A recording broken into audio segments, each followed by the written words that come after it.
This is Paul Macetta. And if you've ever wanted to learn how to sell, pitch, persuade better using nothing more than your voice and your mouth, then sit down and stay tuned, because what I'm going to share with you today is some valuable information that you can use to do just that.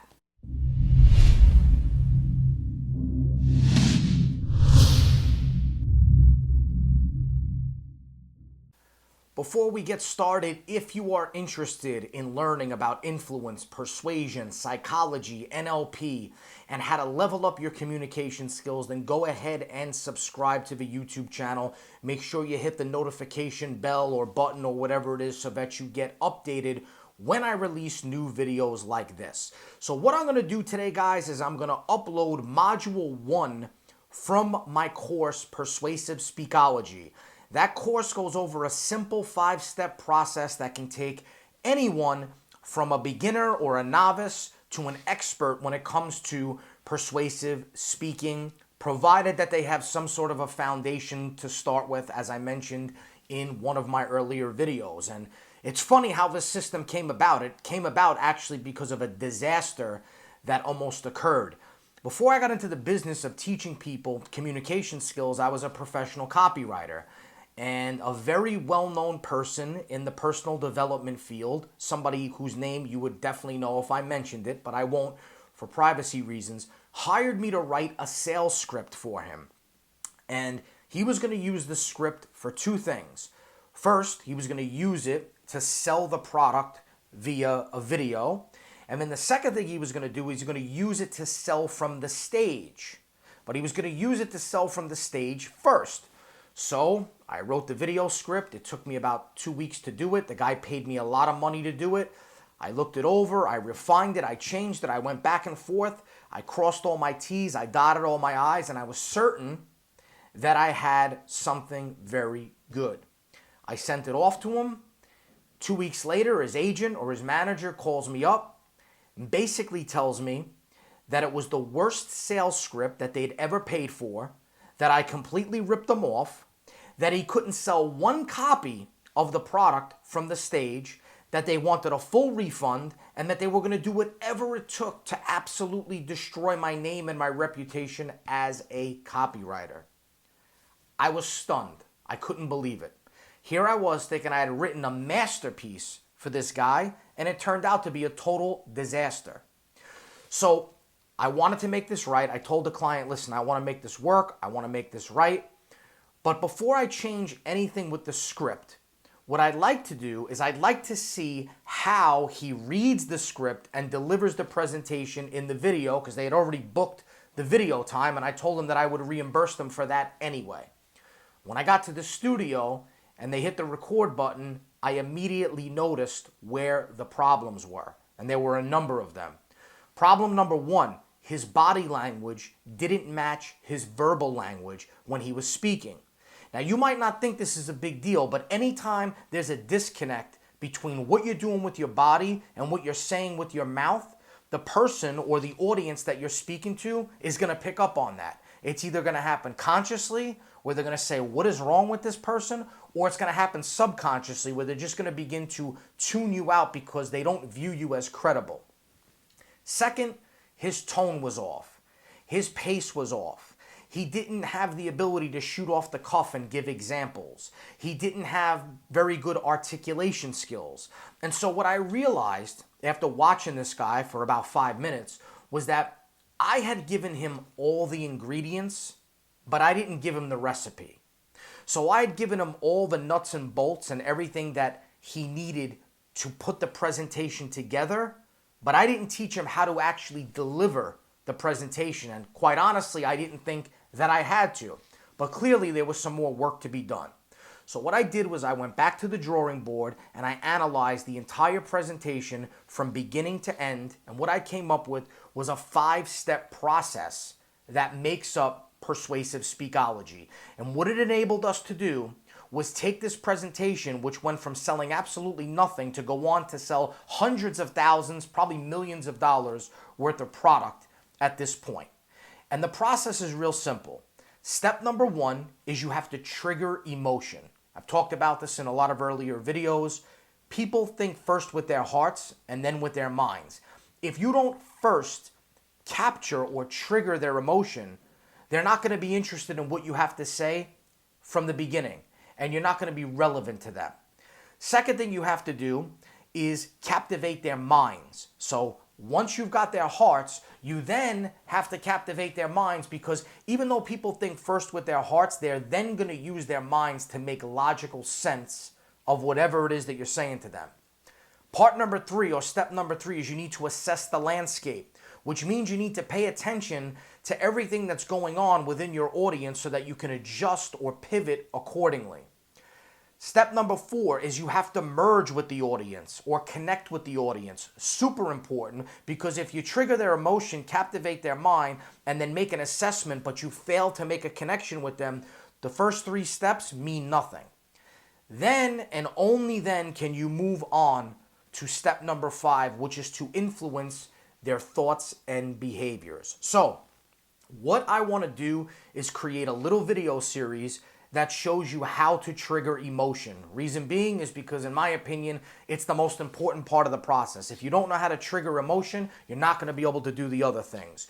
So what I want to upload and share with you today is Module 1 from Persuasive Speakology, where you will learn some foundational principles and concepts to create emotion when you are trying to persuade other people. So again, if this topic interests you, if you feel like you get value from this module, go ahead, leave me a comment below, and I'll upload Module 2 absolutely free for you, so you can check that out. Again, if you like the content, make sure you give me a thumbs up. Make sure you subscribe to the YouTube channel, and then let me know if you want me to upload the next module, and I'll go ahead and do that.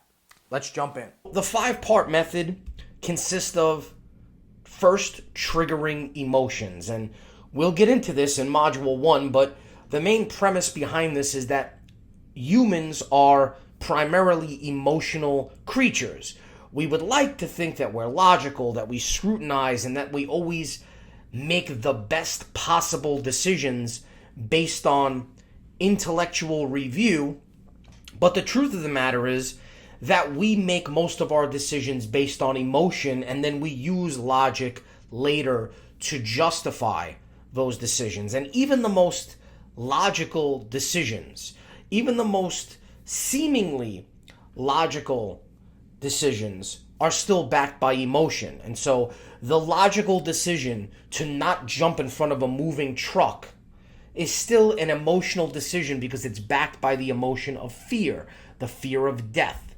The second part is to captivate the mind, because even though we are primarily emotional creatures, we do utilize the left side of the brain. We do utilize our intellect.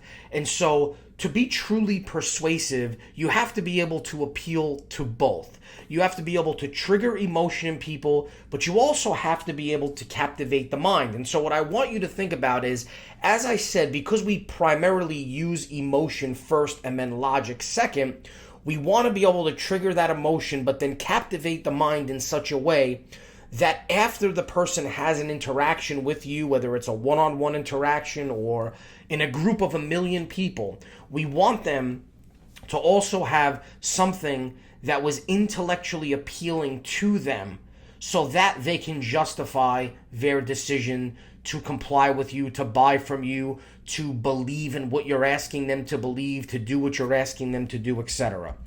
Then the third part of the method is to assess the landscape. And so I tell people all the time that even though when we talk about the principles of influence, persuasion, the human mind, and psychology, even though they're timeless principles because the thoughts and behaviors of human beings haven't changed since the dawn of time, and they're not going to change anytime soon, there are certain variables that dictate how successful we can be when we utilize a certain set of tactics, strategies, or techniques. And the 3 main variables are circumstance, environment, and situation. And so when we go to environment, you communicate differently with people at a funeral than you do at a wedding. You communicate differently with your best friend than you do with your boss. And so if you were to use a certain technique to persuade someone, even though that specific technique is designed to get a certain result, it might not be the best technique to use based on the situation, environment, or the circumstance. And so in part 3 of the method, we assess the landscape. We assess the different types of environments and situations where you would be utilizing the techniques and strategies and when to use them in those particular times, which ones work best. Next part is to merge with the audience. And so what that really means is that regardless of how good you are at triggering emotion, how good you are at captivating the mind, how good you are at public speaking, negotiating, selling, the fact of the matter is, if you cannot merge with your audience and become one with them, chances are all of that other stuff doesn't matter. And I always circle back to something that I heard from Tony Robbins years ago. He said, people are persuaded by people that they like and people that they want to be like. And so merging with the audience is just simply connecting with them in a way where they feel safe, comfortable, and engaged around you. And then the last part of the method is to influence behavior, is to then take everything that we've learned and put it all together and then influence the thoughts and behaviors of others to do what we want them to do, to believe in what we want them to believe, to launch a movement, to motivate them, to do whatever it is that we want to do with our words. So, let's move right into part 1, which is triggering emotion.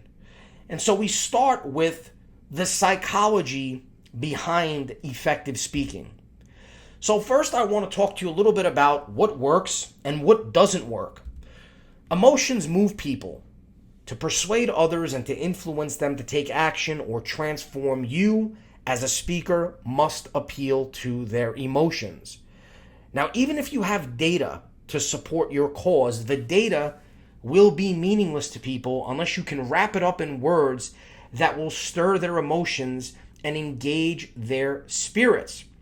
And so, let's just say your message was being backed by data. So, let's say that you were selling a microphone. I'm recording this on a Yeti Blue microphone. I bought it on Amazon. I went through tons of microphones throughout the years, and I found this to be the best one. It's a USB microphone, which means it plugs right into the computer. It was about $100. It's got a couple of different settings on it. But what I like most about it is that when you choose one of the settings in the back of the microphone, what it does is it enables the microphone to pick up your voice based on the direction that it's coming in. So rather than picking up every single thing, every single sound that's in the room, it picks up just my voice based on the direction that it's going to. Now, let's say I was selling this microphone and I wanted to present data. And my data was that 85% of customers said that they prefer this microphone because of the directional feature. That's good. That's fine. That's good, supportive data that ultimately supports my argument. But if I were to instead just go back and tell you a story about how years ago I bought a different microphone and I created the best product under the sun, and when I finished recording it, I realized that the microphone picked up every sound in the room, and so regardless of how good the product was, the customers didn't like it because of the sound quality. Which one of those is going to resonate with you more? The second one. Okay, just because I have data that supports my cause, my argument, my speech, doesn't necessarily mean that the message is going to stick with people, because I haven't touched any emotions. But if I talk about the emotion of the customers not being happy, if I talk about my frustration with the fact that I spent hours on end creating this one product and thought it was the best possible thing I could create, only to find out that I wasted all that time because the microphone wasn't good. When I talk about those types of emotions, I can resonate with you a lot better. Words create emotion.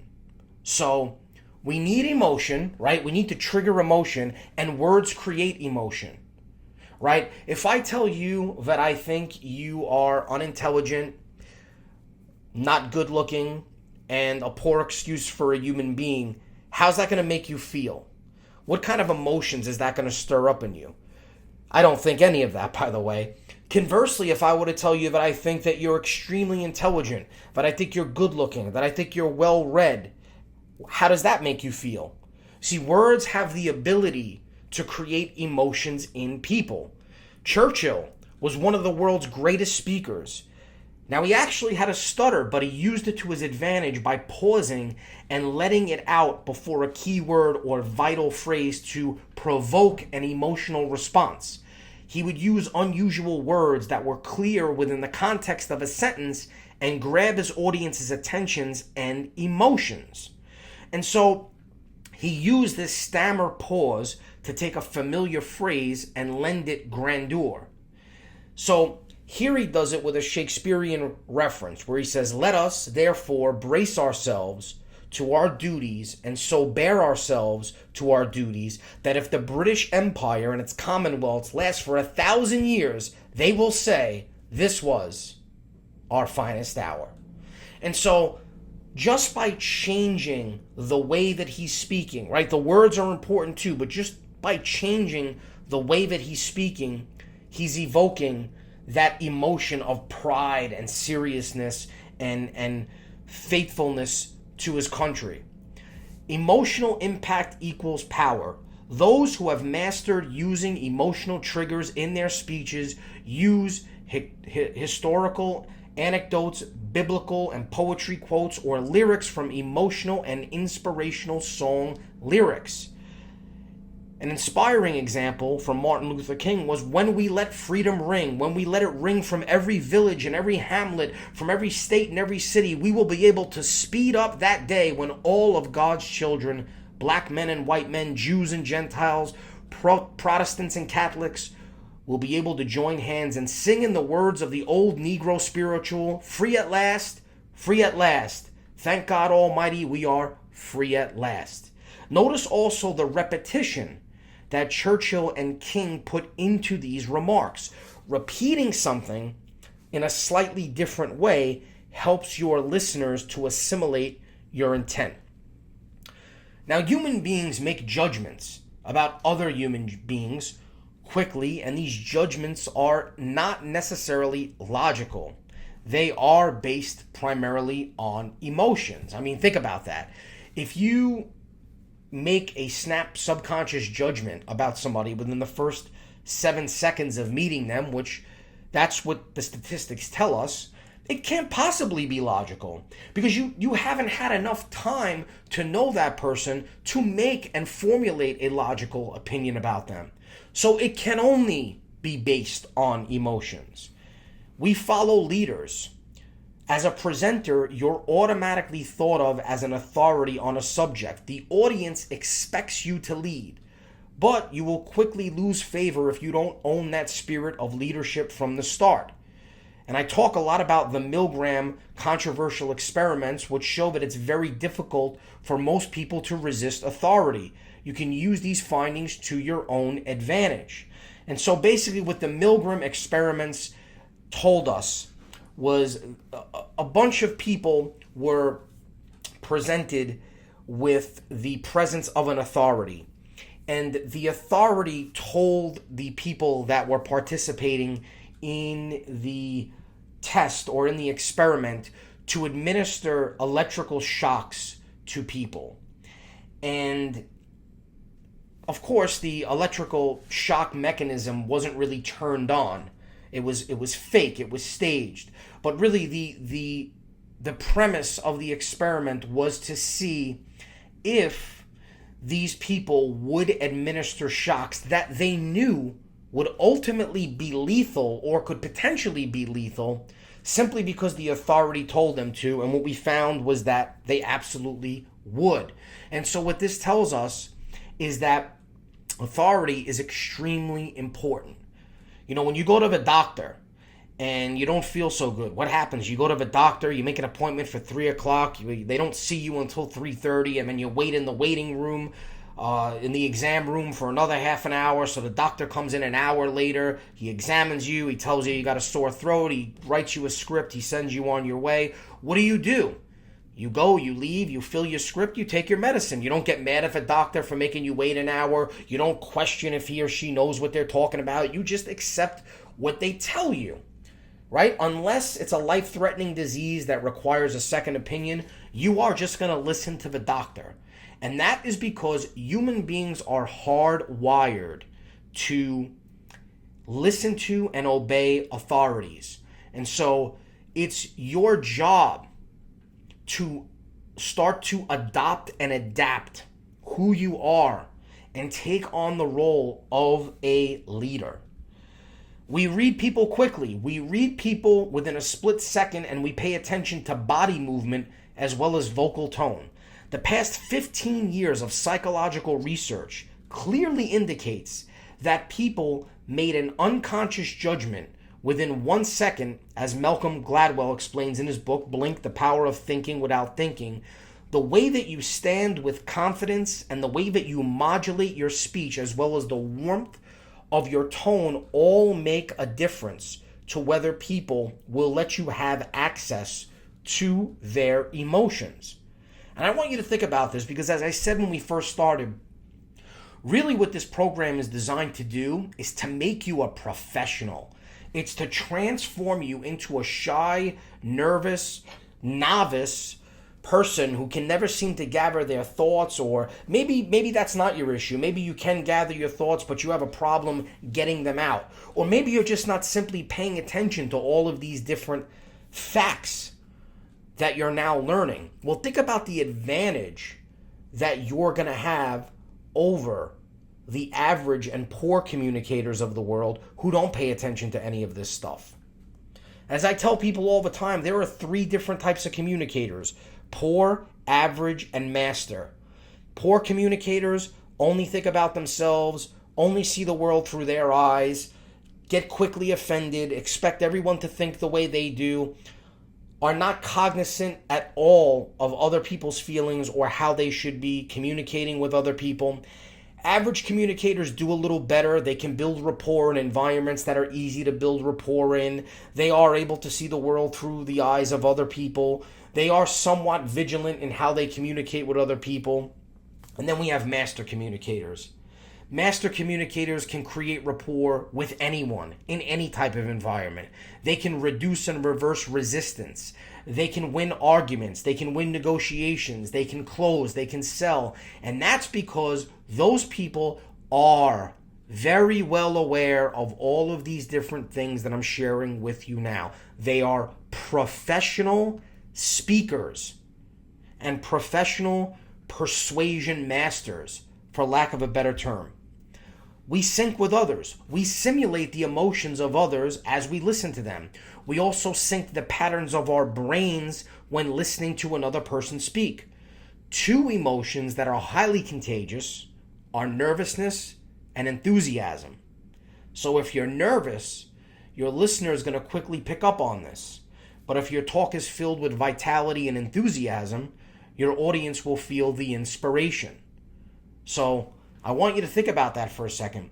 Both of them are equally as contagious, but you as the master communicator have the choice and the power to determine which one you want to use and which one you want to become contagious. Which one do you want to infect other people with? Enthusiasm or anxiety? So now let's talk about how the brain actually processes information, because we talk about persuasive speakology, we talk about the language of persuasion, we talk about triggering emotion, we talk about captivating the mind, and really all we're doing is transferring information from within us to other people. And we do that verbally and non-verbally. So how does the brain actually process that? Well, many models of how the brain functions simply are not correct. For example, there are a wealth of studies that show memories are not stored in individual cells. Large areas of the brain become active when triggering memories or emotional experiences, whether they are pleasurable or painful. In a study of plane crash survivors, Brian Levine, a neuropsychologist at the University of Toronto, recalling the plane crash lit up 5 or 6 areas of the brain. So, again, many studies show that memories are not stored in individual cells. The large areas of the brain become active when we trigger memories or emotional experiences. The brain is also not a computer. Many people think that the human brain is a computer, but really that's not correct. Even though we are certainly capable of logical thought and problem solving, the brain is an organ that responds to sensory stimuli. It then connects those stimuli to a deeply personal emotional response. For example, if you and I both attend a concert and we're both listening to Beethoven's Fifth Symphony, the way that your brain reacts and processes that information will not be exactly the same as mine does. So this is where the objective becomes subjective. You know, if you put an apple in the front of a room in front of 20 people, each person would perceive that apple slightly differently. Even though we all know it's an apple, we know it's red, we know what it tastes like, we know it's a fruit, it's an apple. It's a pretty objective thing. Yet, because we all perceive the world in a different way, it actually becomes a subjective thing. Perception is reality. The brain responds to stories to create emotions. So your goal as the speaker is to find a way to touch people's emotions. If you want to inspire them to take action, then you want them to feel inspiration. If you want them to feel empowered, then you have to find a way to communicate that sense of power to them. There are some universal stories and patterns that can accomplish this goal, even though each person will process your words, your story, your metaphors slightly differently. For example, most of us as children were told the story of Pinocchio when we were young. All of us interpreted and stored the memories of that story differently. But today it's common for people to make the motion of touching their noses when they're saying something that they feel isn't true. It's a tell of that universal story. Using your brain takes energy. Our brains require a huge amount of energy to function. Think about how you feel first thing in the morning when you're asked to solve a difficult problem. My response is usually, slow down, I haven't had my coffee yet. And so, really what's going on is problem solving involves use of the conscious mind. And we don't use our conscious mind all day. When you concentrate on a problem or you make a decision, then you're using the conscious mind. But our brains would get exhausted if we had to do this all the time. Also, depending on what you're doing, it can be somewhat of a slow process. So your unconscious mind takes over and handles the majority of the workload. So one way that our brains solve this problem is by putting actions and learned patterns on autopilot. So for example, when you first learned to drive a car, you had to think about how to turn the steering wheel or how to park or how to hit the gas or the brakes so that the car doesn't jerk back and forth. But now that you've driven for years, your conscious mind doesn't have to work to drive at all, unless you're jarred by something that you don't expect, right? So if you've been driving for over a year, when you get in your car and start driving, chances are you're not thinking about anything that has to do with the function of driving at all. I mean, unless you're in a new state and maybe you're seeing some scenery that you've never seen before, nothing about the car driving experience itself is probably even coming to your conscious mind. The entire process is taking place unconsciously. You are functioning completely on autopilot until someone runs a stop sign and almost crashes into you. Then you snap and instantly start using the conscious mind. So really the point of what I'm trying to tell you here is that human beings function primarily most of the time unconsciously, and then we utilize the conscious mind when we feel it's required to do so. So the subconscious mind is the iceberg below the surface. So once something's learned or processed, it no longer needs to be part of the conscious mind on a daily basis. You know, psychologists have a word for us human beings. We're called cognitive misers, meaning that we do not like to expend our cognitive resources. And so one way of preserving them is once we learn something and it's processed, we say to ourselves, okay, this no longer has to utilize space in our conscious mind. We can now put it into the unconscious mind. And so you'll slip in and out of a conscious state at many times throughout the day. Surprising as it may seem, as much as 95% of our behavior, reactions, and actions on a daily basis happen at this subconscious level. The subconscious is emotionally charged. So the subconscious mind also stores our experiences, knowledge, and memories, which are all labeled with the feelings and emotions we experienced during those sensory events. Our subconscious minds use patterns, and these patterns in our minds are how we attach meaning to new people, objects, or events. Over time, this is how our attitudes develop. We can reprogram our subconscious minds through things like hypnosis and self-hypnosis. But the bottom line is we are functioning most of the time using our subconscious mind, and we are assigning meanings to people, objects, and events completely subconsciously without even realizing it. And so you as an influencer, you as a master speaker, you as a master of influence and persuasion have to know that every single thing that comes out of your body or your physical appearance is going to be subconsciously processed and labeled by your audience, which is fine because we're going to learn how to utilize that to our advantage. But for now, I just want you to remember that fact.